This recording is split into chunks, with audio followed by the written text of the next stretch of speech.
Hi viewers, welcome to information Tamil. மீண்டும் உங்களை சந்திப்பதில் மகிழ்ச்சி.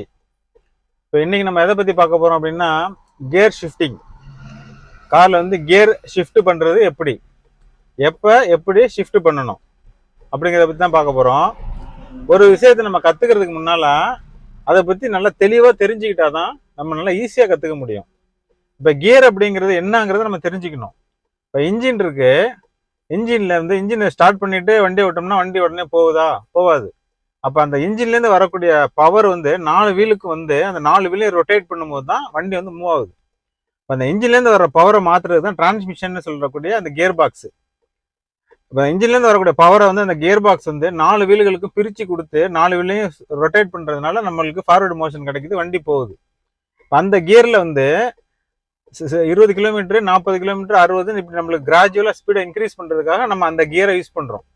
அந்த கியருங்கிறது எப்படின்னா, நம்மளுக்கு வந்து ஒரு மீடியேட்டர் மாதிரி நம்ம வண்டியை வந்து ஸ்பீடாக கொண்டுட்டு போகிறதுக்கு, ஸ்லோலேருந்து ஹை ஸ்பீட் வரைக்கும் கொண்டு போகிறதுக்கான ஒரு கருவி தான் அந்த கியர் பாக்ஸுங்கிறது. அந்த கியரை வந்து நம்ம வந்து கரெக்டான டயத்தில் கரெக்டான ஸ்பீடில் போட்டோம்னா தான் இன்ஜினுக்கும் கிளட்சுக்கும் டோட்டலாக காருக்குமே வந்து லைஃப் நல்லா நீடிச்சிருக்கும். ரெண்டாவது வந்து டீசல் வந்து மைலேஜ் வந்து இதில் ரொம்ப சம்மந்தப்பட்டிருக்கு. மைலேஜ் வந்து இந்த கியரை வந்து கரெக்டான டயத்தில் கரெக்டாக மாற்றினோம்னா தான் நல்ல மைலேஜ் கொடுக்கும் நம்மளுக்கு. லோ கியரில் போட்டுட்டு ஆக்சிலேட்டர் நம்ம ரைஸ் பண்ணோம் அப்படின்னா இன்ஜின் வந்து தேய்மானம் அதிகமாகும். அதே மாதிரி ஹை கியரில் போட்டுட்டு 4, 5ல் போட்டுட்டு 20-30 கிலோமீட்டர் ஸ்பீடில் போனோம் அப்படின்னா கிளட்ச் வந்து படம் அடிக்கும், கிளட்ச் வீணாக போயிடும். அப்போ என்னன்னா 20 கிலோமீட்டர்னா 20 கிலோமீட்டருக்குள்ள கியரை மாற்றணும், 40னா 40க்குள்ள கியரை மாற்றணும். கிராஜுவலாக அந்தந்த ஸ்பீடுக்கு தகுந்த மாதிரி நம்ம கியரை நம்ம சேஞ்ச் பண்ணணும். அதே மாதிரி கியர் டவுன் பண்ணுறோம், அதே மாதிரி தான். ஸ்பீடு குறைஞ்சிச்சு அப்படின்னா என்ன செய்யணும்னா அதுக்குள்ள கியரை டவுன் பண்ணிகிட்டே வரணும். அப்படியே டவுன் பண்ணிகிட்டே வரதான் அது கரெக்டான ஒரு காம்பினேஷனில் அந்த கியர் பாக்ஸும் இன்ஜினும் ஒர்க் பண்ணும். நம்மளுக்கு வந்து பவரை சீராக கொடுக்கும் போது ஸ்மூத்தாக வண்டி டிரைவ் பண்ண முடியும். இப்போ அந்த கியரை வந்து எப்படி மாற்றுறது, எந்த சுச்சுவேஷனில் மாற்றுறது அப்படிங்கிறத உங்களுக்கு தெளிவாக நான் சொல்லி கொடுக்குறேன். நீங்கள் இதை பார்த்துட்டு நீங்கள் அதுக்கப்புறம் சேஞ்ச் பண்ணுங்க கியரை. வாங்க நம்ம வீடியோவில் இப்போ வந்து வண்டி வந்து நின்றுக்கிட்டு இருக்கும்போது நான் உங்களுக்கு வந்து கியரை ஃபுல்லாக போட்டு காமிக்கிறேன். அந்த பொசிஷனை வந்து கரெக்டாக நோட் பண்ணிக்கோங்க. அதுக்கப்புறம் நம்ம வண்டியில் போகும்போது எப்படி கியர் மாற்றுறதுங்கிறத பற்றி நான் உங்களுக்கு சொல்கிறேன். வண்டி நின்றுக்கிட்டு இருக்கு பாருங்க. இது வந்து 5 ஸ்பீடு உள்ள ஒரு மேனுவல் கியர் பாக்ஸு. இதில் வந்து ஃபர்ஸ்ட் கியர் வந்து பார்த்தீங்கன்னா மேலே, செகண்ட் கியர் அதுக்கு நேராக கீழே வரும், தேர்டு மேலே வரும், 4th கீழே, 5th மேலே, ரிவர்ஸு சைடில் தள்ளி வரும். இந்த மெத்தட் தான் உங்களுக்கு கியர் பாக்ஸ் பார்த்துங்க. இப்போ நான் உங்களுக்கு நின்றுக்கிட்டே இருக்கப்போ நான் கியரை போட்டு காமிக்கிறேன் பாருங்க. கிளச்சை ஃபுல்லாக ப்ரெஸ் பண்ணிடணும். ஃபுல்லாக பெடலை ப்ரெஸ் பண்ணிவிட்டு பாருங்க, இப்படி கையை வந்து கியர் போடும்போது எப்போதும் இப்படி தான் வைக்கணும். உங்களுக்கு தெரியறதுக்காக கியர் தெரியுதுக்காக இப்படி தள்ளிங்கன்னா இது வந்து ஃபர்ஸ்ட் கியரு. அதுக்கப்புறம் இது நியூட்ரல், இப்படி தள்ளிங்கன்னா செகண்ட் கியரு. அதுக்கப்புறம் இப்படி பண்ணிங்கன்னா ஒவ்வொரு கியருக்கும் நியூட்ரல் வந்துடும். நேராக தள்ளிங்கன்னா தேர்ட் கியரு. அதுலேருந்து நேராக அப்படியே கீழே கொண்டு வந்தீங்கன்னா 4th கியரு. இதை இப்படி தள்ளி மேலே கொண்டு போனீங்கன்னா 5th டாப்புங்கிறது. அதுக்கப்புறம் பார்த்தீங்கன்னா இப்படி தள்ளி இது ரிவர்ஸு தான். இதில் தான் முக்கியமான விஷயம். இதை நீங்கள் பார்த்துக்கிட்டீங்க. இப்போ வந்து கியர் வந்து வண்டி ஸ்டார்ட் பண்ணுறதுக்கு முன்னாடி இது வந்து நியூட்ரல் பொசிஷன் இப்படி வந்து ஆடணும். இப்போ ஒரு கியர் எங்கேஜில் இப்படி இருந்துச்சு அப்படின்னா அது வந்து ஷேக் ஆகாது. அப்படின்னா கியரில் இருக்குன்னு அர்த்தம். நம்ம வந்து எப்போ வண்டி ஸ்டார்ட் பண்ணும் போதும் இது வந்து நியூட்ரல் பொசிஷனில் வச்சு தான் வண்டி ஸ்டார்ட் பண்ணணும். இதான் நியூட்ரல் அப்படிங்கிறதுக்கு நீங்கள் தான் பார்த்துங்க. இப்போ அடுத்ததாக வண்டியை வந்து ஸ்டார்ட் பண்ணி உங்களுக்கு நான் வண்டியை டெமோ பண்ணி காமிக்கிறேன். இப்போ வண்டி ஸ்டார்ட் பண்ணிட்டேன். இப்போ சீட் பெல்ட்டை போட்டுக்கணும். ஃபர்ஸ்ட்டு எப்போதுமே சீட் பெல்ட்டை போட்டுக்கணும் வண்டியில். வண்டி கிளம்புறதுக்கு முன்னாடி 2 சைடு மிரரையும் பார்த்துக்கணும், வண்டி இதை தான் பார்த்துக்கணும். இப்போ உங்களுக்கு வந்து கியர் வந்து கரெக்டாக உங்களுக்கு பொசிஷன் மாற்றி 4 கியர் மாற்றி உங்களுக்கு இந்த ரோட்டில் காமிக்கிறேன் பாருங்கள். கிளச்சை ஃபுல்லாக ப்ரெஸ் பண்ணிட்டேன். இப்போ வந்து ஃபர்ஸ்ட் கியர் போடுறேன். ஃபர்ஸ்ட் கியர் போட்டேன். இப்போ கிளச்சை மெதுவாக ரிலீஸ் பண்ணுறேன். ஹேண்ட் பிரேக் எடுத்துடணும். இப்போ பாருங்கள் வண்டி மூவ் ஆகுது. ஃபர்ஸ்ட் கியர் வந்து லைட்டாக மூவ் ஆகுறதுக்கு மட்டும் போட்டால் போதும். இப்போ நான் ஆக்சிலேட்லாம் கொடுக்கல, ஃபர்ஸ்ட் கியர் போட்டேன். இப்போ செகண்ட் கியர் வண்டி மூவ் ஆயிடுச்சுன்னா தள்ளி செகண்ட் கியர் போட்டேன்.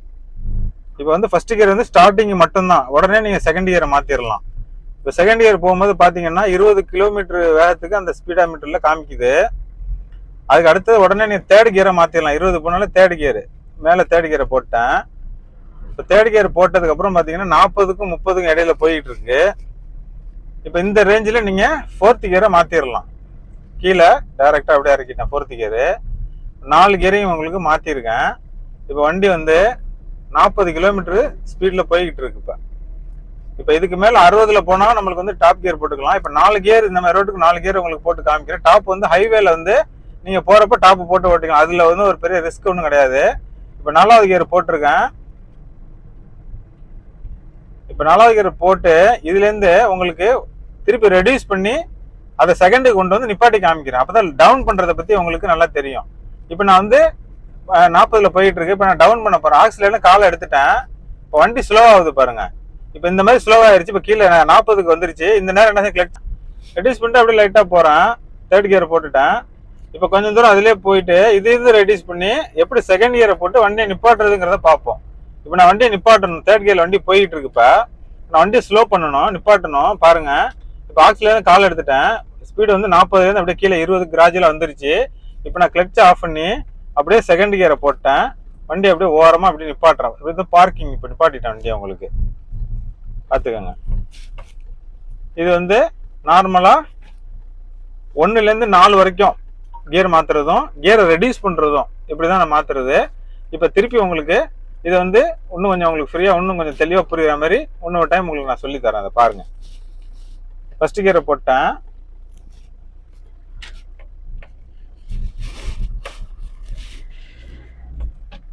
இப்போ செகண்ட் கியரு.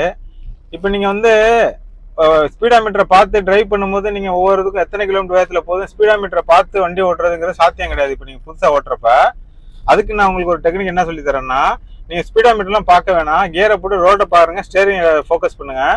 வண்டி நீங்கள் ஆக்சிலேட்டர் கொடுக்கும்போது பார்த்தீங்க அப்படின்னா, இப்போ நான் ஆக்சிலேட்டர் வந்து இப்போ 3ர்டில் போயிட்டு இருக்கு. ஆக்சிலேட்டர் வண்டி இன்ஜினோட சவுண்ட் வந்து உருமுற மாதிரி இருக்கும். அப்போ நீங்கள் கியரை மாற்றிடுங்க. இல்லை நார்மலாக வந்து செகண்ட் கியரை போட்டுட்டு நீங்கள் வண்டியை மூவ் பண்ணும்போது ஒரு சவுண்டு இன்ஜின்லேருந்து வைப்ரேஷன் வரப்போ தேட மாற்றிடுங்க. தேட மாற்றிட்டு வண்டி போயிட்டே இருக்கும்போது அது இன்ஜின் வைப்ரேஷன் அதிகமாக வரப்போ டக்குன்னு 4த்தை மாற்றிடுங்க.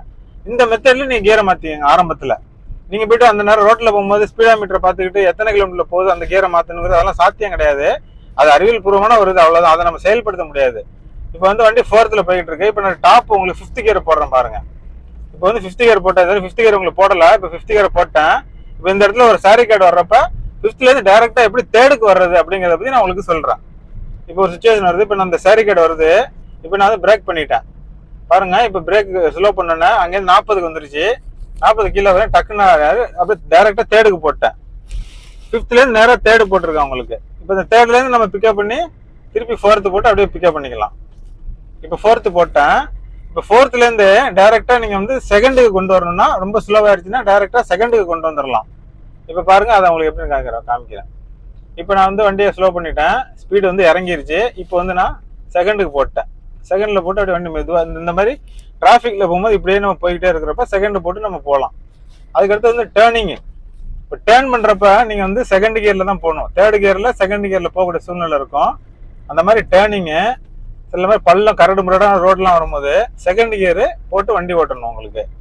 இப்போ வந்து அதை உங்களுக்கு நான் டெமோ பண்ணி காமிக்கிறேன்.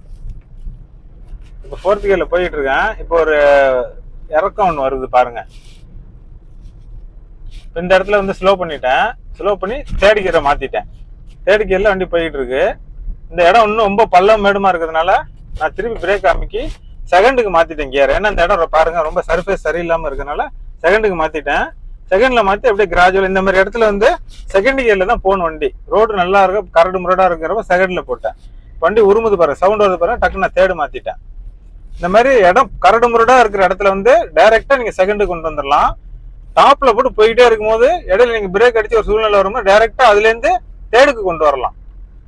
டாப்லேருந்து டைரெக்டாக இன்னும் செகண்டுக்கு கொண்டு வரணும்னா ஃபுல்லாக பிரேக் அடிச்சு ஸ்லோ பண்ணணும்னா செகண்டுக்கு கொண்டு வந்துடலாம். இப்போ 3ர்டில் போயிட்டு உருமுது பாருங்க வண்டி, சவுண்ட் வருதா? இப்போ 4th மாற்றிட்டேன். இப்போ 4th மாற்றி போயிட்டு இருக்கு. இங்கே டேர்னிங்கில் உங்களுக்கு ஒரு டேர்னிங்கில் உங்களுக்கு கியர் வந்து ஷிஃப்ட் பண்ணி டேர்ன் பண்ணி காமிக்கிறேன் பாருங்க. வண்டி இப்போ வந்து 4வது கியரில் போயிட்டு இருக்கு. இப்போ 5வது கியர் மாற்றிருக்கேன்.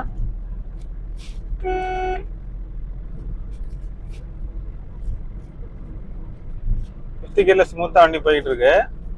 இப்போ ஒரு இடம் ஒன்று வருது. அந்த இடத்துல வந்து உங்களுக்கு ஸ்லோ இப்போ வண்டி கொஞ்சம் கரடு முரடான ரோடு வருது. ஸ்லோ பண்ணிட்டேன். அப்போ அங்கேருந்து 4th கியருக்கு கொண்டு வந்துட்டேன். இந்த இடத்துல 4th கியர் கொண்டு வந்தால் போதும். அதுக்கப்புறம் ரோடு நல்லா இருக்கு. இப்போ கியர் டவுன் பண்ணுறதை பற்றி தான் ரொம்ப முக்கியம். கியர் ஃபார்வர்டு வந்து 1லேருந்து 5 வரைக்கும் போடுறதுல ஒரு பெரிய சிரமம் இருக்காது. எந்த இடத்துல கியர் டவுன் பண்ணணுங்கிறது தான் ரொம்ப ரொம்ப முக்கியம். அதுதான் நம்மளோட இன்ஜினோட மைலேஜ், இன்ஜினோட ஆயிலையும் நீடிக்கக்கூடிய ஒரு விஷயம். டவுன் பண்ணுற இடத்துல டவுன் பண்ணாமல் நம்ம வண்டியை இழுத்துட்டோம் அப்படின்னா வண்டியோட கியர் பாக்ஸ் கிளட்ச் வீணாக போயிடும். இப்போ இந்த இடத்துல அந்த வண்டி முன்னாடி போயிட்டு இருக்க வண்டி பாருங்க. இப்போ இந்த இடத்துல வந்து ரோடு கரடு முரடா இருக்கு. பிரேக் அப்ளை பண்ணி கிளட்சை அமுக்கி தேர்டுக்கு கொண்டு வந்துட்டேன். இந்த இடத்துல தேர்ட்ல போனா இன்னும் பெரிய பள்ளம் ஒன்று வருது. அப்ப என்ன பண்ணிட்டேன், திருப்பி செகண்டுக்கு கொண்டு வந்துட்டேன். இந்த இடத்துல பெரிய பள்ளமா இருக்கிறதுனால இந்த இடத்துல செகண்டுக்கு கொண்டு வந்துட்டேன். செகண்டுக்கு கொண்டு வந்து மெதுவா கிளட்சை ரிலீஸ் பண்றேன். இந்த மாதிரி இடத்துல செகண்ட்ல அப்படியே மெதுவா செகண்டுக்கு கொண்டு வந்துட்டேன். இப்போ செகண்ட்ல இருந்து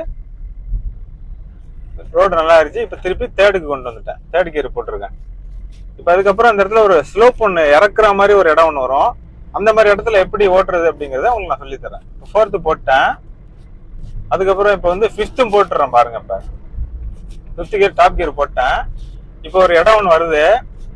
இந்த இடத்துல ஒரு ஸ்லோப் இறக்கமான ஒரு இடம் வரும். அந்த இடத்துல எப்படி கியர் சேஞ்ச் பண்றதுங்கிறத பார்த்து நீங்க தெரிஞ்சுக்கங்க. நான் இப்போ காமிக்கிறேன். இடையில சேரி கார்டு ஒன்று வந்திருக்கு. இடையில சேரி கார்டு வருது. நான் ஃபிஃப்த்ல 60 70 போயிட்டு இருக்கேன். இப்போ பாருங்க, பிரேக் லைட்டா அப்ளை பண்ணிட்டேன். அப்படியே ஸ்பீடு ரெடியூஸ் ஆயிடுச்சு. அப்படியே நான் வந்து ஃபிஃப்த்ல இருந்து ஃபோர்த்துக்கு கொண்டு வந்துட்டேன். ஃபோர்த்தில் இப்போ போயிட்டு இருக்கு. அடுத்தது இந்த இடத்துல ஒரு பெரிய பள்ளம், ஒரு இறக்கம் ஒன்று வரும். இந்த இடத்துல இறக்கம் வரும்போது நான் பிரேக் அப்ளை பண்ணி அப்படியே மெதுவா செகண்டுக்கு கொண்டு வந்துட்டேன் கியரை. எந்த மாதிரி இடத்துல செகண்ட் யூஸ் பண்ணணும், எந்த மாதிரி இடத்துல தேர்ட் யூஸ் பண்ணணும் பாத்துங்க. இந்த இடம் ரோடு பள்ளம் வேணுமா கரடு முரடா இருக்கு. இப்போ பாருங்க, இதுல செகண்ட்ல நான் போறேன். ஆக்சிலேட்டர்லாம் கொடுக்கவே இல்லை. கிளட்ச் வந்து ஆஃப் கிளட்சில் வச்சிருக்கேன். இப்போ பிரேக்ல இருந்து காலில் எடுத்துட்டேன். இப்போ கிளட்ச்ல இருந்து காலில் எடுத்துட்டேன். செகண்ட் கியர்ல வண்டி மூவ் ஆகிட்டு இருக்கு. செகண்ட் முடிஞ்சோன்னா இப்போ தேர்ட் சவுண்டு உருமுது இன்ஜின் தேர்டு மாத்திட்டேன். இந்த மாதிரி கியரை ரெடியூஸ் பண்றது தான் வண்டி ஓட்டுறதுல ரொம்ப ரொம்ப இம்பார்ட்டன்டான ஒண்ணு. எந்த இடத்துல கியரை குறைக்கணும், எந்த இடத்துல கியரை மேல கூட்டணும்னு நீங்க தெரிஞ்சுக்கிட்டீங்கன்னா நீங்க ஒரு நல்ல எக்ஸ்பர்ட்டான டிரைவர் ஆயிடலாம். கியர் பாக்ஸும் கிளட்சையும் நீங்க கரெக்டான டீல் பண்ண கத்துக்கிட்டீங்க அப்படின்னா ஒரு சூப்பரா டிரைவ் பண்ணலாம். வேற ஒன்றும் பெரிய விஷயமே கிடையாது. அவ்வளவுதான். இப்போ வந்து உங்களுக்கு வந்து கியர் அப்வர்டு டவுன்வேர்டு, எந்த இடத்துல நீங்க கியரை டவுன் பண்ணணும், எந்த இடத்துல கியரை இன்க்ரீஸ் பண்ணணும் அப்படிங்கிறத பத்தி உங்களுக்கு தெளிவா சொல்லியிருக்கேன். இந்த வீடியோ உங்களுக்கு பிடிச்சிருந்துச்சு அப்படின்னா சப்ஸ்கிரைப் பண்ணுங்க, ஷேர் பண்ணுங்க, கமெண்ட். உங்களுக்கு டவுட் இருந்துச்சுன்னா கமெண்ட் பண்ணுங்க. உங்களோட கமெண்ட்ஸ் வந்து நீங்க போட்டீங்க அப்படின்னா எங்களோட இது குவாலிட்டியை டெவலப் பண்ணிக்கிறதுக்கு ஒரு அது யூஸ்ஃபுல்லா இருக்கும். அடுத்தடுத்த வீடியோல உங்களுக்கு உள்ள சந்தேகங்களை நாங்க நிவர்த்தி பண்ண முடியும். இந்த வீடியோ உங்களுக்கு திருப்திகரமா இருக்குன்னு நம்புறோம். அடுத்த வீடியோல நம்ம சந்திப்போம்.